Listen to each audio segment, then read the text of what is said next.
Good morning, good afternoon, and good evening to everybody joining us live and everybody who will be listening to us afterwards via the recording. My name is Lena Badr. I'm the FIP lead for Workforce Transformation and Development at the International Pharmaceutical Federation, FIP. I'm also the lead for the FIP Transforming Vaccination Program, which we are part of today. I'm very pleased to welcome you all today to the second episode of this program. This year's program is on equity, access, and sustainability. And today we look at this angle through life's ages and stages, enabling a life course approach to vaccination. I'm very pleased to be interviewing today Jane Barrett, whom I'll introduce shortly. Let me just begin with some housekeeping announcements. This event or interview is being recorded and live streamed via YouTube. Our YouTube channel can be easily found if you search International Pharmaceutical Federation on youtube.com. It will be available as a recording on our website, events.fip.org, which also offers you full information on all of our upcoming and past events as well. Please feel free to ask questions using the question box provided. This is an interview. Of course, I have some questions for Jane, but we really look forward to having some more questions from you on this topic. You are, of course, welcome to provide feedback on this event to webinars@fip.org and consider becoming a member if you aren't already by visiting our website, www.fip.org/membership registration. Just a quick introduction about this program and where the event of today fits within. We are delivering in 2021 the FIP Transforming Vaccination Globally and regionally and nationally program. This follows the 2020 program of the same name, which we delivered, of course, last year. It was our first digital transformation program at FIP, focusing on transforming vaccination, which resulted in a global commitment to action, as well as a FIP digital collection. I'll guide you through where you can find all this information, but first, let me tell you that this year's program builds on the outcomes of last year, but focuses on accelerating equity, access, and sustainability through policy development and implementation. The program consists of two series of digital events. The first series is about towards equity in vaccinations globally. Today we are still part of series 1. This is the second episode of the first series. Series 2 starts a little bit later in the year, focuses on sustainability in vaccinations regionally and nationally. The first of the two series comprises 5 episodes, which includes today's events alongside 4 others. And we together with you, explore various angles of age, gender, literacy and education, and interprofessional unity and collaboration. And today we focus on the age angle. The second series comprises 7 digital events, which will take place later this year. These events include 6 regional roundtables in which we will discuss and identify regional priorities for sustainable access to vaccinations. We will end this entire program towards the end of 2021 with a leadership summit in which we present yet another commitment to action, but this time focusing on sustainable and equitable access to vaccines through pharmacies. The key outcomes of the 2021 program include, of course, the 12 digital events I just described and the Leadership Summit, the FIP global commitment to accelerating equity, access, and sustainability of vaccinations through pharmacies, as well as another special digital policy collection, which will sum up all of the outcomes of this program and lend itself as a helpful, hopefully, and supportive guidebook and handbook for our members everywhere to address these issues in their countries. To find out everything you need to know about this program, be it last year's outcomes and content and this year's program, we recommend you visit transformingvaccination.fip.org, where you'll find everything you need and will be able to pre-register for all of our upcoming events. I know my colleague Noor will be sharing the link via chat shortly. Please click through and explore. Thank you in advance for that. Today's episode, Enabling a Life Course Approach to Vaccination.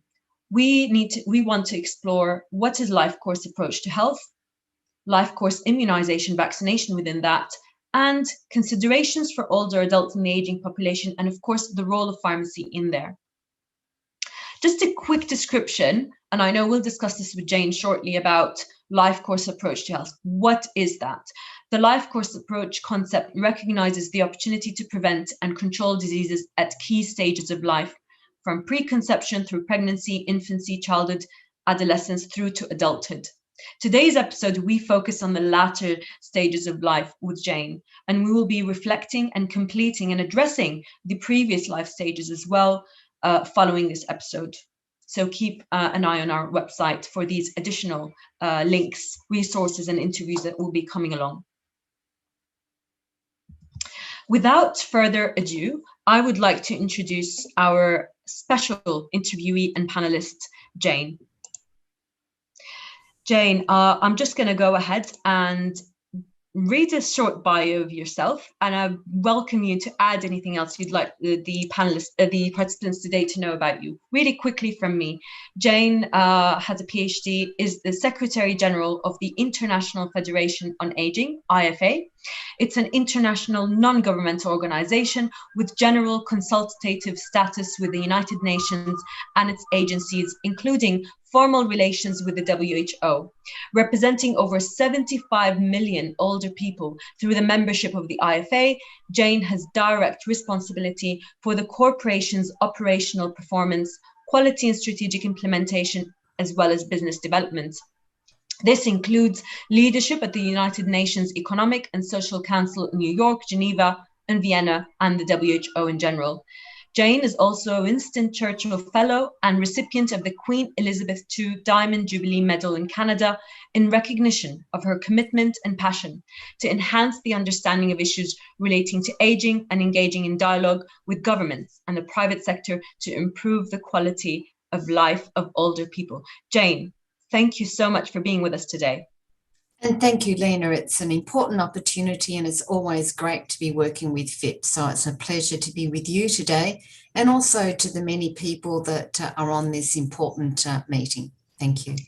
Thank you, Jane. Jane, I just provided a very general description of life course because not everyone may necessarily be familiar with what life course approach to health really means. Can you tell us from your perspective what that means? Sure. And I think it's an important start because, this term life course approach seems to be used, often. We see it mentioned in the Immunisation Agenda 2030. We see it mentioned in the UN Decade of Healthy Aging and the Global Strategy and Action Plan. And we also see it in things like the Madrid International Plan of Action on Aging, and I'm sure in the documents around NCD Alliance. So let's start by saying that the life course is a concept, and it helps us really to understand the variations in rates of aging between individuals in a population at any time. The life course approach to aging also suggests that the rate of decline in function for a particular organ or system is not only dependent on contemporary influences, but also the level of peak function attained in early life. So let me just explain that a little bit. It means that the decisions that we make about our health in early stages will impact the trajectory of our life course. And we also know that this comes very much through when we talk about those, little human beings that are born into very disadvantaged, poverty-stricken environments. So we know, education is vitally important, income, security, food, all of those things that for me as an entitled person in this world have readily, but not so for all people. So the life course approach also differs between exposure and response, the underlying variation in rates of aging in some individuals and populations. So, for example, in my country of origin, Australia, the average life expectancy of Indigenous Australians is probably about at least a decade, if not more, less a decade or less. No, let me start again. It's 10 years less than white Australians.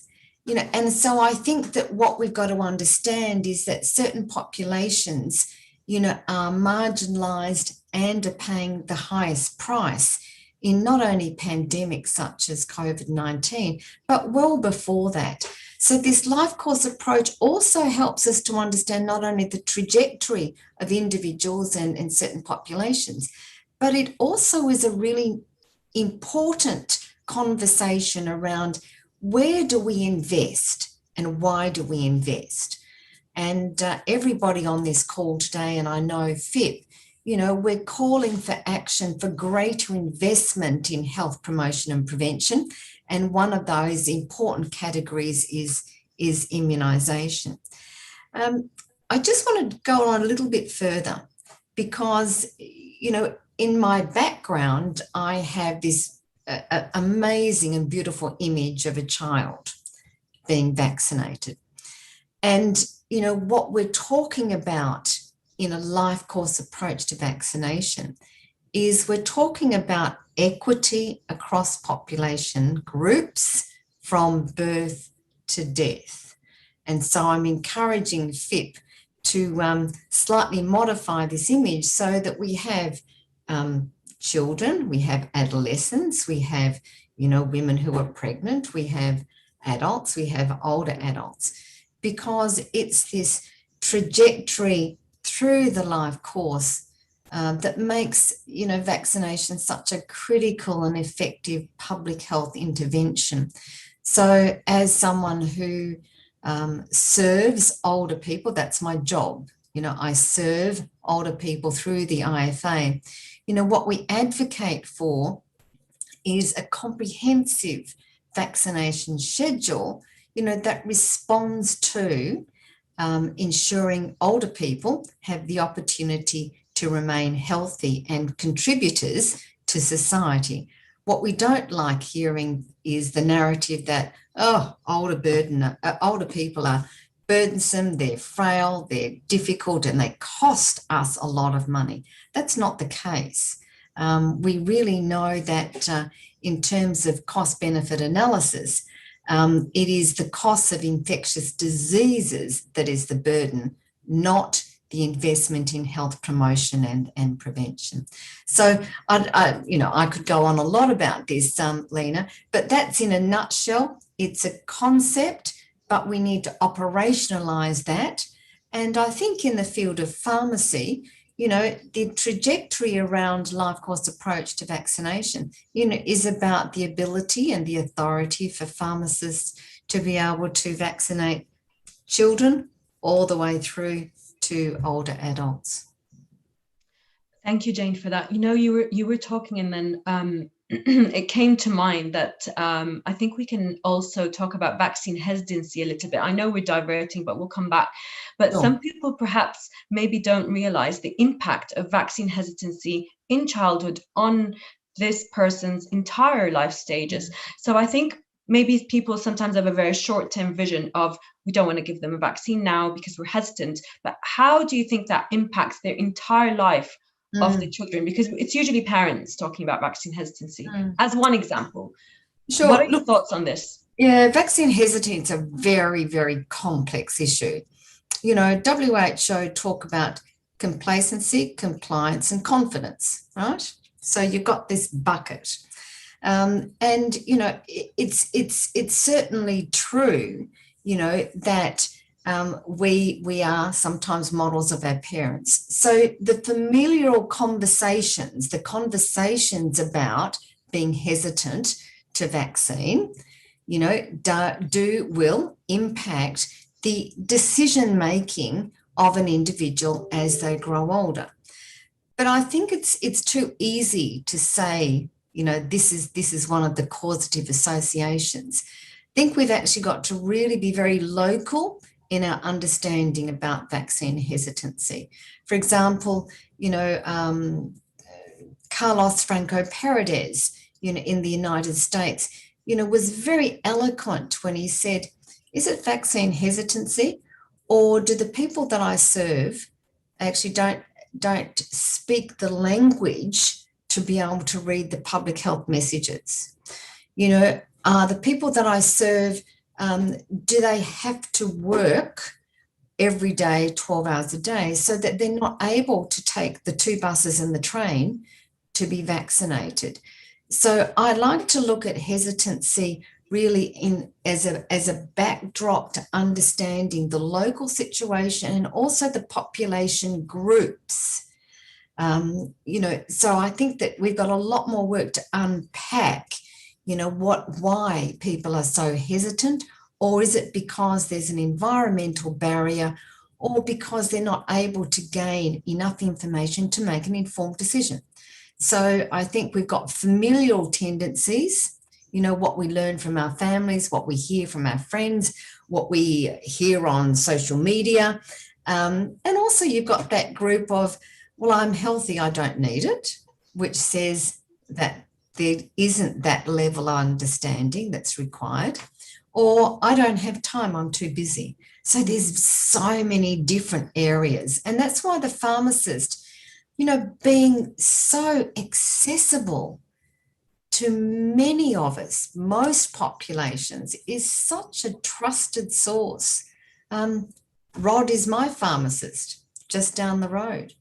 So, you know, I think it's a critical point of order to remember that pharmacists are one of those trusted professionals, and I believe that they have an expanded role in health promotion and prevention, as well as in immunisation today and going forward. Absolutely. And I think that's why transforming vaccination in pharmacy is about enabling access to these groups, especially these vulnerable populations. And Jane, you touch on, we went from vaccine hesitancy, and you do mention access to vaccines impacts hesitancy as well. So what factors impact access of vaccines, especially to our older populations and adults? Mm-hmm. Well, you know, Lena, COVID has really brutally exposed the lives of all citizens, but also it's uncovered some ugly, uncomfortable conversations about older people. And some of those conversations are about discrimination, about ageism. You know, when you've got 100 vaccines, where should they go? Should they go to those at highest risk, which could be older people and those with compromising health conditions, or do we, you know, the worker in manufacturing plants, you know, do we put them there? So it's a really difficult conversation that many governments have had, and ageism is part of this conversation. But it's not, ageism is not only about older people, you know, ageism is also about younger people. You know, it's, oh, well, you know, they don't understand, they're only younger people. Well, they shouldn't because they're healthy. So it's a real society watershed that we're really dealing with now. You know, when we come to older people and pre-COVID and vaccination, here are some of the things that are barriers. First of all, public health messages are assuming everyone has the same level of health literacy. That's not the case. Secondly, the public health messages are not targeted to older people and those with underlying conditions. And we've done a great study in 10 countries that says exactly the same thing. Third, public health messages are sometimes not accessible, you know, to older people. You know, 85% of the messages are sitting on government websites. Really difficult. You know, one of the best interventions that I heard was a stamp that was on the paper bag where the medications went in, picking it up from the pharmacist. That was an intervention that increased vaccination rates. So public health messages critically important.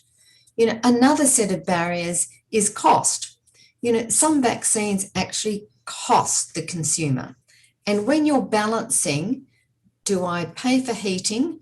Do I pay for cooling? Do I pay for food? Or do I have my vaccine? Or my grandchild actually needs a vaccine. Do I give the money to her first? So, you know, cost does come into play.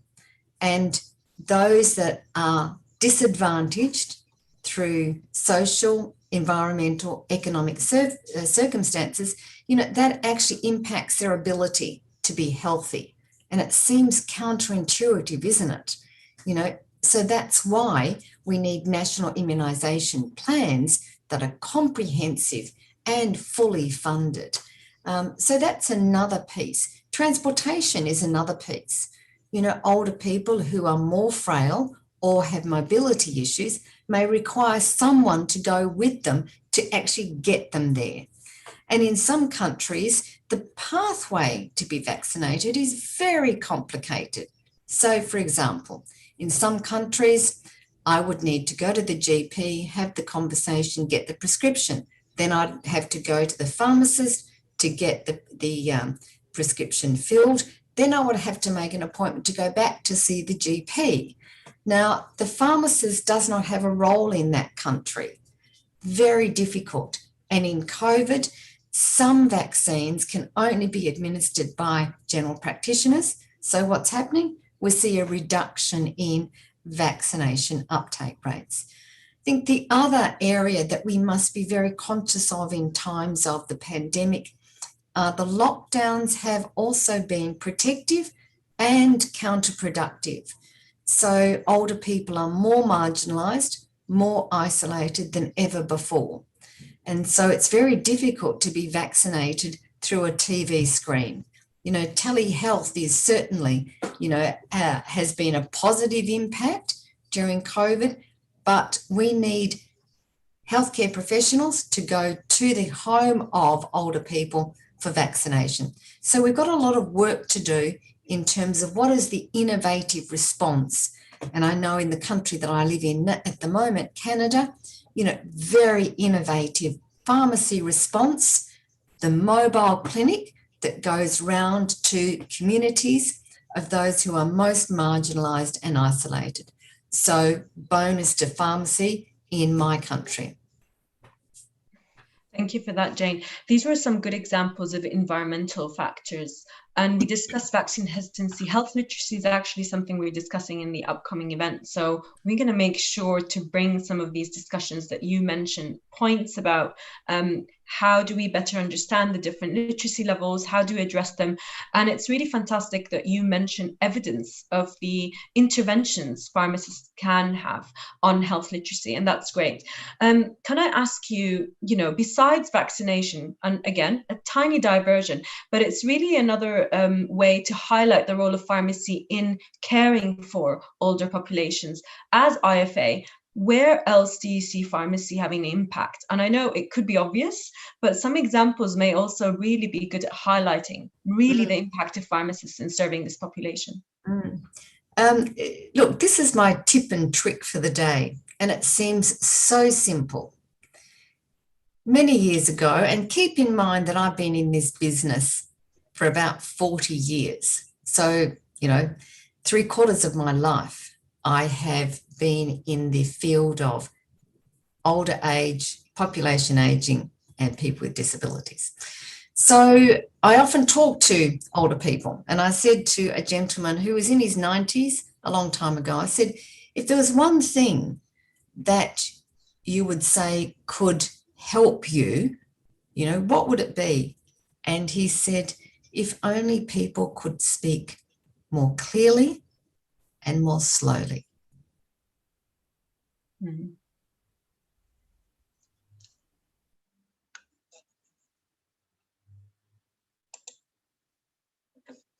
He seems to be in such a hurry these days.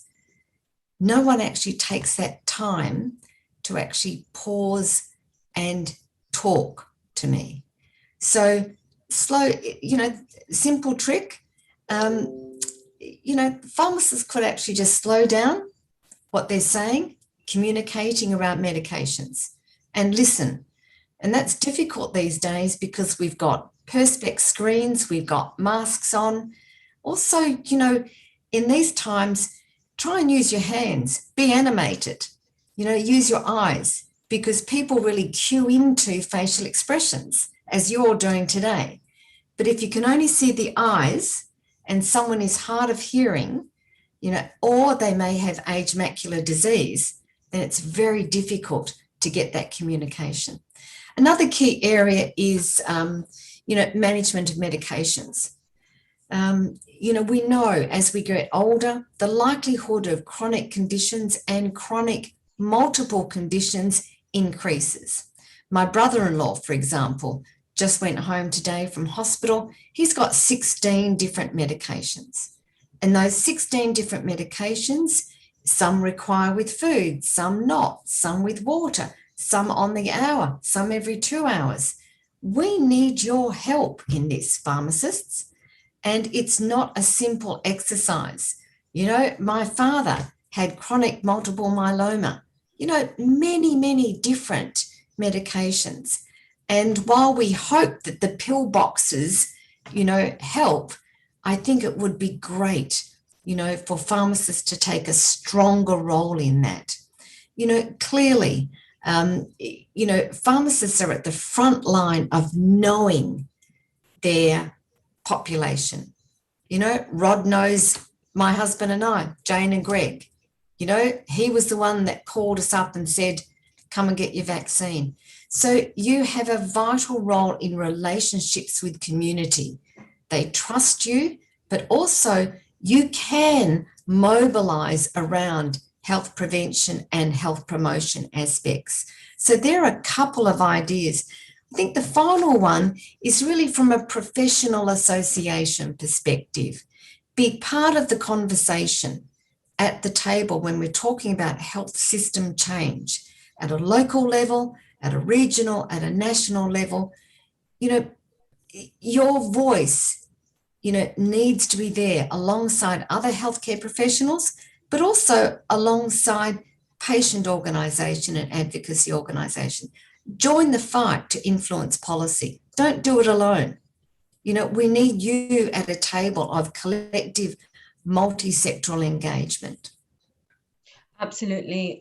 Jane, you touch on this important issue that sometimes there's a sort of dissociation between practitioners and then the table that you're speaking about. And we really want to empower practitioners on the ground to be part of that discussion. And it starts with attending an event like this and understanding the issues and then taking it forward, seeing where they can impact or participate or input in their countries. We have a comment from Juanita saying polypharmacy is really quite alarming for geriatric patients. Absolutely. And as you've pointed out, Jane, pharmacists and pharmacy workers are the experts in medicine. So I think that's really why they are the most needed in here. Jane, earlier you mentioned that life course approach to health and immunization, and of course services differ in terms of the older population from country to country. Some countries have more advanced services that cater to this group and provide services that are integrated in terms of life course approach to health and immunization. What is IFA, for example, doing or trying to do to address the countries or the more vulnerable populations in countries where they don't have access to such services? How can we address these inequities? It's difficult, but where do we start? Look, I'll take that question on notice, and I just want to make a comment about language, and it's a really important comment. You may notice that I've never used the word seniors, right? Because it's ageist. We don't talk about juniors. Why do we talk about seniors?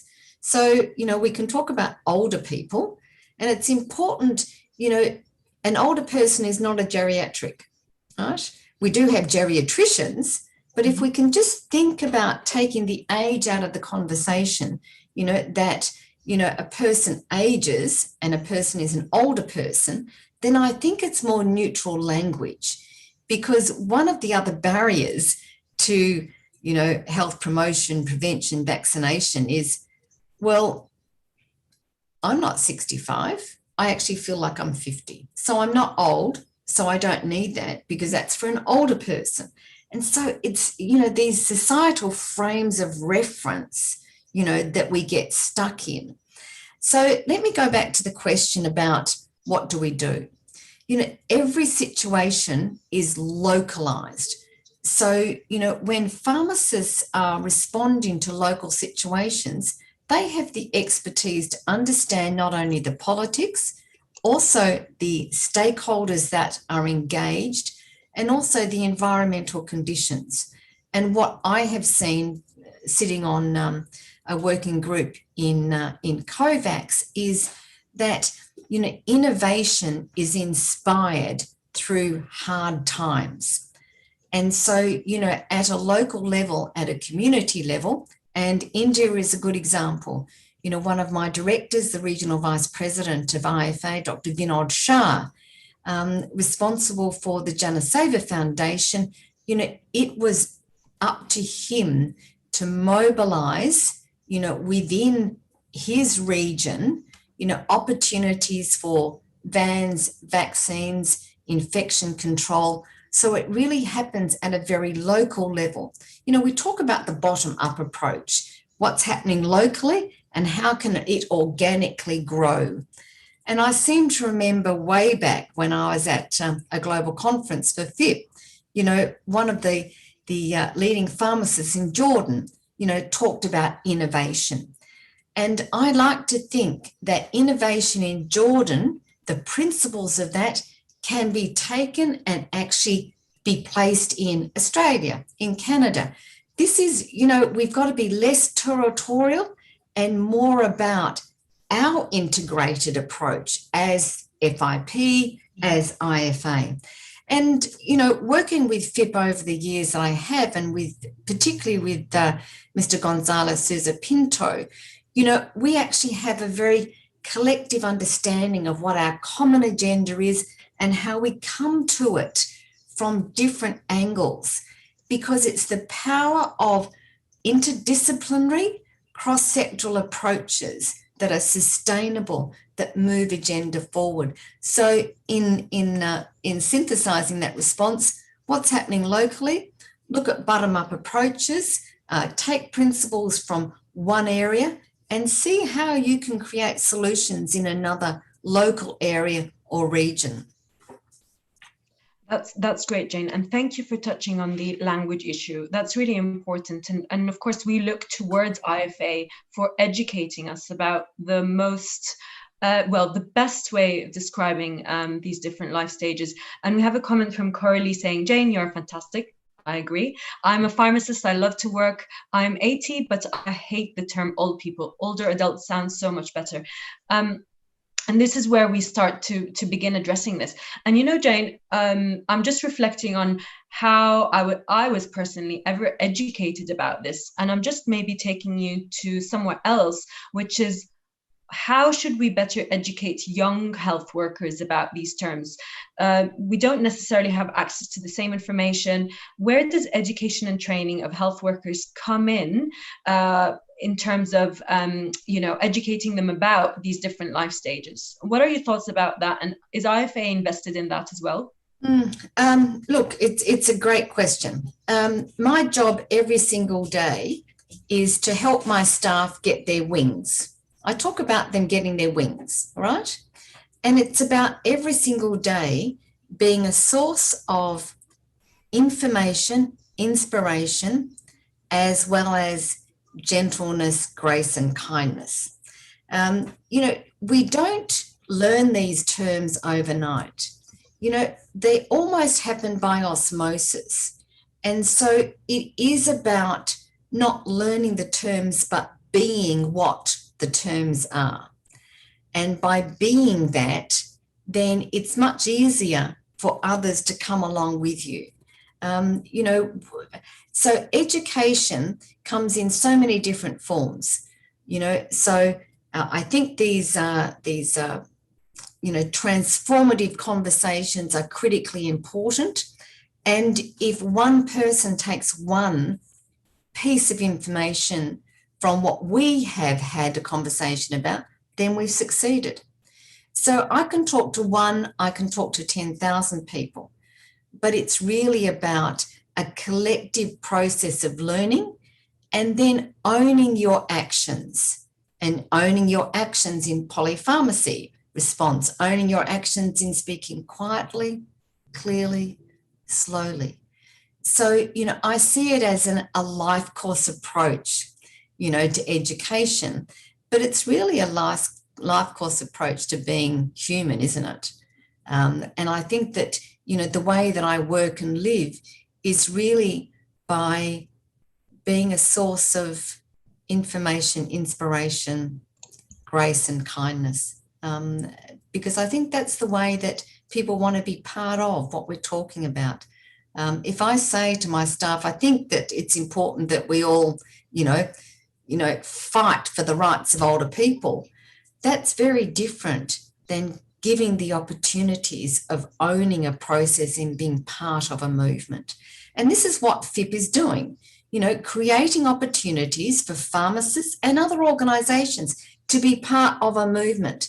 IFA is part of and integrated into the movement. So we see it as one and the same. Thank you for that, Jane, very much. I'd like to bring up the issue of pandemics. And I know the life course approach to immunization vaccination has mainly been focused on, for example, all of the immunization we need to take as children, as adolescents, the flu, etc. But we're now entering this really obvious era of we have to be prepared for pandemics. We are addressing COVID now. What kind of policies do you think we should put in place in order for life course approach to vaccination and immunization also incorporate pandemic preparedness? Well, look, all of your questions have been so poignant, haven't they? Mm-hmm.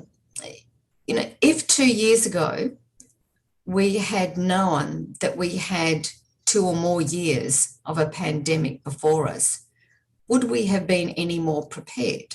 Mm-hmm. It's a good question to answer, because certainly in some countries around the world, not only did they invest in pandemic preparedness, they actually deleted it, dismantled it, because it was never going to happen. And yet, if you look at the 10 major global health threats from WHO from 2017, almost half of them talk about infectious diseases, pandemic, influenza, AMR, etc., etc.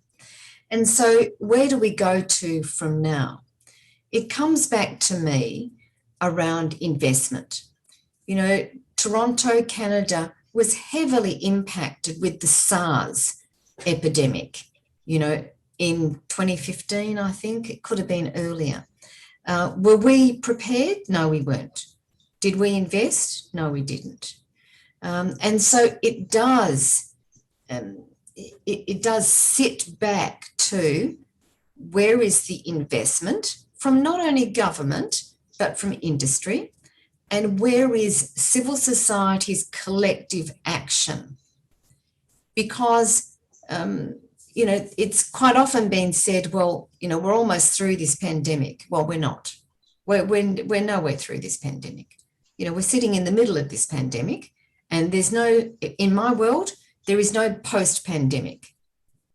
And I say that because we will, as generations now and in the future, be impacted socially, economically by this pandemic for decades to come. And so as organisations, I think we have to go back and be very clear about our sustained commitment to not only the pandemic response, but also the social and economic issues that are surrounding this pandemic. I think one thing that we don't often talk about, and that is the humanisation of grief and death that is almost absent, in the landscape that we live in. There's lots of reasons for that. It's really difficult to grieve when you can't be part of that process. And that's, I have personal experience of that. But as we go forward in preparing, we actually draw through the lessons that we've learned and actually come together in solidarity around the steps forward that can be renewed and reviewed on a constant basis. So the memory of the pandemic is not forgotten, but it actually serves as a hub for growth going forward. And while I disagree with the term COVID has created opportunities, it hasn't. COVID actually has resulted in millions of people dying and millions of people having functional declines, etc., etc. What it has created is space for us to all think about who we want to be, what the community of professional associations and patient, can be going forward. And so it is a powerful moment, not because of COVID, but because of the space that we have to think and act strategically going forward. Absolutely, Jane. And I'd just like to take this opportunity to remind everybody listening to us, we have Jane, we'll be wrapping before the hour, so please send in your comments and questions so we can have a chance to ask Jane those. Jane, we know that, and obviously COVID has not created opportunities, it has exposed iniquities. And we see vaccination as one example of that in terms of how it impacted older adults. Can I ask you a general question about where else or how else do we see ageism in the health system? What are some other examples? I think it's not only in the health system, Lena. I think we've just got to look at across the board.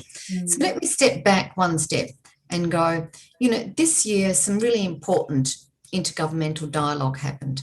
Immunisation Agenda 2030, but also the Decade of Healthy Ageing. And there are 4 key action areas through which all of our work at IFA is viewed. One is ageism, one is long-term care, one is primary integrated care, and the other is age-friendly cities and communities. So these 4 action areas are enabled through voice and engagement, through research, through leadership. So if we come back to think about the pandemic, older people, and we think about, food insecurity, the number of millions of people that are now lining up for food because of the pandemic, and the inequity that we see, an older person versus a younger person. But this is not about them and us. It's about understanding what is the generational response to food insecurity. What is the generational response to income security? If we think about long-term care, what's the role of a pharmacist, a community pharmacist, in working with a long-term care facility to establish protocols? So that could be a role for a pharmacist in the long-term care perspective. Primary integrated care, the countries that at the moment deny pharmacists being able to administer vaccines, what are the opportunities, to advocate? And if not, what role can the pharmacist play in educating, the community? So we go back to health systems again, and there are 3 kinds of ageism. There's self-identified, there's interpersonal between 2 people, and there's institutional ageism. So, a clear, anecdote would be, first of all, we've often heard the phrase, well, not Mr. Smith, but the old boy down there with the heart condition, right? That's an ageist comment.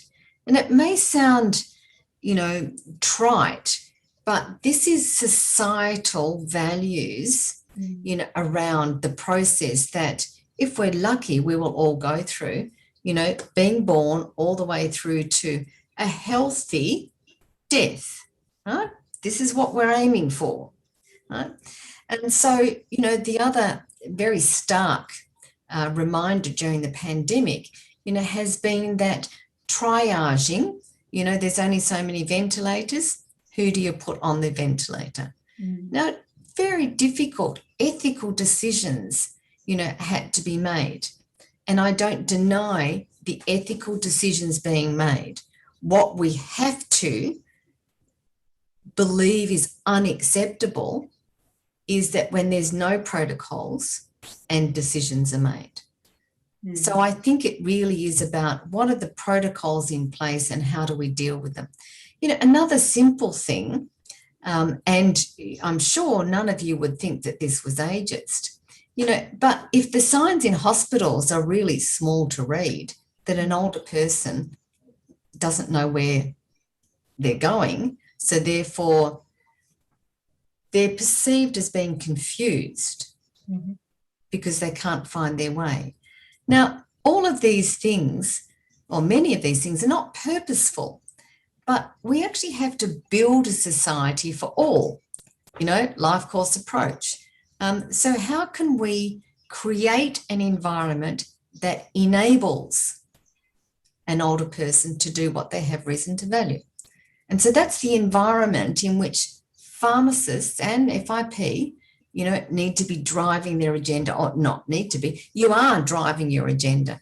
But this phrase about how do we create an environment that enables a person of all ages, but an older person, to do what they have reason to value, not what we believe that they should have reason to value. And that's two different things. It's the fact that my mother, 93, her name is Billy, back in Australia, I think that she should go out for a ride in the car because I think that would help her disposition because she feels locked down. That's not what she wants to do. So, she has to make decisions. And so back to the three kinds of ageism: self-identified, interpersonal, between two people, and institutional. And so all of those frameworks actually create social opportunities for change as well. Thank you for that, Jane. We have a question which actually says, what may be done to address the barrier between pharmacists and other healthcare professionals, especially physicians? But I'm going to take the liberty to rephrase that as, how can we better work together to address the needs of the older adults? And how important is interprofessional collaboration from your and IFA's perspective? Look, it's vitally important, but it's really tough. It is really tough. We live in many environments, we live in a hierarchical medical system. We actually have to move from a curative model to a preventative model. But pharmacists, many of them would be up against it all the time, in talking to medicos. So I think, first of all, we actually need to understand that it's real. It's real. And it's an iterative process. And sometimes you're actually just not going to win. But how close can you be to this dialogue? And that's where expert meetings are so important. So IFA conducts lots of expert meetings, and we have medicos, pharmacists, patient organisation, the person, all at the same table, because we all have the same common agenda. It's the person. Pharmacists and medicos of all shapes and sizes and creeds and disciplines, all want the best for their patient. And so it's that angle that you come from, for the good of the person and their health outcomes. How can we better, connect? How can we better deliver, the medications or the care or the treatment or the management that's going to profit the person, not us? I think also, and I can say it now, it's good to sort of leave your ego at the door, because at the end of the day, and I've said it to my staff, this is not about me. This has got nothing to do with me. This is about the older person. This is about creating that environment that enables. So take yourself out of it and look at the issue. And that's another way of also dampening down tension. But, be real. There is tension there. How do we work in it, or how do we work around it? Absolutely. And Jane, you mentioned the concepts somewhat difficult, healthy death.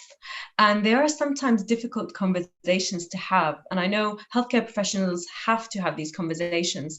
But just moving back to that, what have you learned or taken from the pandemic, or what has impacted you the most from the pandemic that has maybe had an impact on also prioritizing work at IFA? I know, the older adults have really been impacted by COVID. How has that in turn impacted what you're doing at IFA? Let me just step back a minute and talk about colleagues. And I think that's where I'd like to start. So we've been working remotely now for 16 months. And right at that beginning, this was a new experience for all of us. And so I think we were experiencing mental health issues as many millions were. And so it was really about understanding how we could connect as a community and feel safe in this new environment. So I think feeling safe is important, and being able to say, I actually need some help here. I'm not doing well today. And it could be, and we've all experienced, family members have died, colleagues have died, colleagues have been sick. We can't be good for our constituents. We can't serve well if we are not well. And so it's about really making sure about, how the community is, and reaching out and just checking in. I think that has been, for me, a real learning and a strength. It's been an enormous strength. I think the second thing is about the humility of people. Profound humility that I see every single day.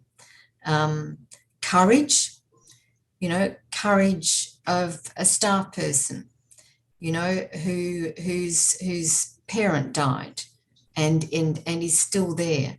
Now, these may seem very human-like lessons from the pandemic, but that's what this pandemic is about. Yes, there's system issues, and yes, we've come together, and yes, there's opportunities, and yes. But what we need to actually put the stake in the sand about is, humility, integrity, being real, and also, acknowledging the courage and resilience of many millions of people on the front line, certainly, but all of those other people that you touch in your life.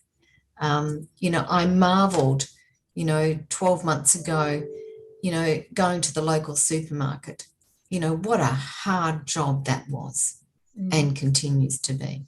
So it's really, the pandemic is a really important leveler, but what has come for me and my colleagues is, the strength and resilience and courage, of us all in working together and seeing that there are times where we will fail and we will learn lessons, but we're prepared to get up and move forward.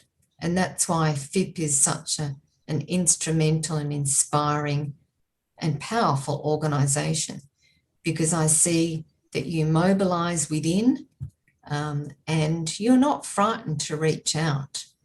And that takes a lot of courage. So I have enormous respect and consideration for colleagues that I call friends at FIP. So, yeah. Thank you so much, Jane. Every time you answer a question, I have about 1,000 I want to throw back at you, but we don't have all the time in the world we'd like. I'd like to maybe ask you one last question, Sure. Which is, from your perspective, Jane, talking about pharmacy-based vaccination services and how they serve and address the needs of older adults, what would be the most single important policy change that we should focus on as FIP and as pharmacy?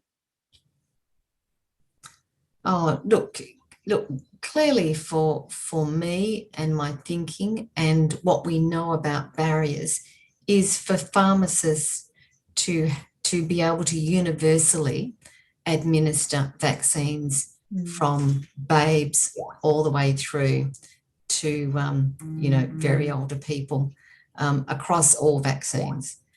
For me, to have that simplified pathway will really will allow the barriers of being disadvantaged, of being poor, of being old, of being young, fall away. And so I would certainly see that must be the gold standard. It's not taking the job of others, but we've got to remember that going forward, pharmacists may be asked to vaccinate, in greater numbers. I think alongside of that, Lena, is the really important improvement in infrastructure for pharmacists.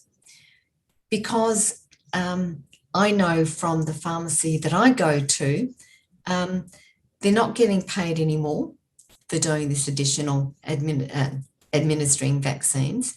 They're being asked to do more under difficult circumstances. The hours are longer, but they don't get paid more. And so if we're going to call on pharmacists to expand their role, then the working conditions need to change. And the mental health of pharmacists needs to be taken into, that business case. So it may be that there is a new business case, for pharmacists and pharmacies going forward in some countries, so that you can also have work-life balance. Because I certainly wouldn't like to be a pharmacist at the moment, but I know that in my world and in this country, they are treasured and they are revered, as trusted professionals where we can seek information and also have the odd chat about what's going on in the world. So you're really human. And I think that bodes well for the future of the profession. But I also think that it's very important to get this balance right. So a new business model with improved infrastructure, improved working conditions, and I would say more money if what you're being asked to do, expands. I'm an advocate for you. Okay, Lena? Thank you, Jane. Thank you for being a friend and an advocate, and thank you for your continued collaboration and for being here with us today. We really appreciate this. Has been such an important topic that has personally also impacted me, and we know COVID has impacted everyone. We all have older adults in our lives, and this really is at the heart of every day. We thank you so much, Jane, again, and it's been a pleasure having you. You can see in the chat lots of really positive comments from everyone, thanking you particularly for your really motivational messages today.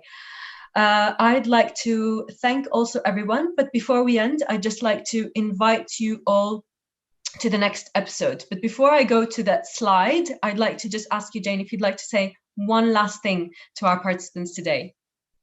All I can say is thank you for the opportunity, and stay safe and stay well. Thanks. Thank you, ditto that. I'm just going to share my slides for another minute in order to promote our next episode in the Transforming Vaccination program.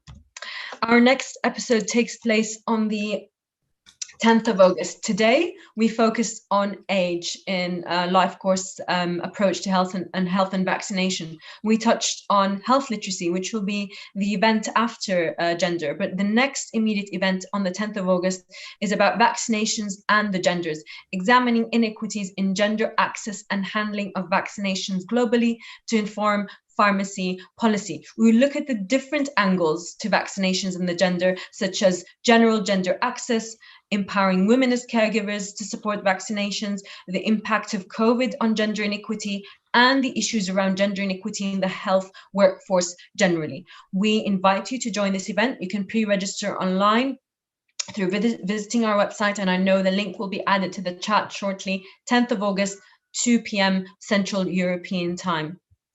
And finally, taking you all to events.fib.org, where you can see all of our events. Today is just one of our many, many programs at FIP.